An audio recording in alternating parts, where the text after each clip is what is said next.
நாடாளுமன்ற பட்ஜெட் கூட்டத்தொடர் குடியரசுத் தலைவர் உரையுடன் நாளை மறுநாள் தொடங்குகிறது. நாளை மறுநாள் தொடங்கும் நாடாளுமன்ற கூட்டத்தொடர் 2 பகுதிகளாக நடைபெறும் என அறிவிக்கப்பட்டுள்ளது. அதன்படி நாளை மறுநாள் தொடங்கும் முதல் பகுதி வரும் பிப்ரவரி மாதம் 13ஆம் தேதி முடிவடையும் எனவும், 2ஆம் பகுதி மார்ச் 10ஆம் தேதி தொடங்கி ஏப்ரல் 4ஆம் தேதி வரையும் நடைபெறும் என அறிவிக்கப்பட்டுள்ளது. ஆண்டின் முதல் நாடாளுமன்ற கூட்டத்தொடர் என்பதால் நாளை மறுநாள் மக்களவை மற்றும் மாநிலங்களவையின் கூட்டத்தில் குடியரசுத் தலைவர் திரௌபதி முர்மு உரையாற்றுகிறார். அதனைத் தொடர்ந்து பிப்ரவரி 1ஆம் தேதி 2025 முதல் 2026ஆம் நிதியாண்டுக்கான பட்ஜெட்டை மத்திய நிதியமைச்சர் நிர்மலா சீதாராமன் 8வது முறையாக தாக்கல் செய்யவுள்ளார். இதைத் தொடர்ந்து குடியரசுத் தலைவர் உரைக்கு நன்றி தெரிவிக்கும் தீர்மானத்துக்கு பிரதமர் நரேந்திர மோடியும், பட்ஜெட் மீதான விவாதத்துக்கு மத்திய அமைச்சர் நிர்மலா சீதாராமனும் பதிலளிப்பார்.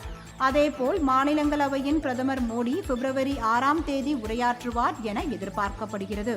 பிப்ரவரி 13ஆம் தேதி முதல் கட்ட அமர்வு நிறைவடைந்த பின் 2ஆம் கட்ட அமர்வில் பல்வேறு அமைச்சகங்களின் மானியங்களுக்கான கோரிக்கை மற்றும் பட்ஜெட் செயல்முறை மீதான விவாதங்கள் நடைபெறுகிறது.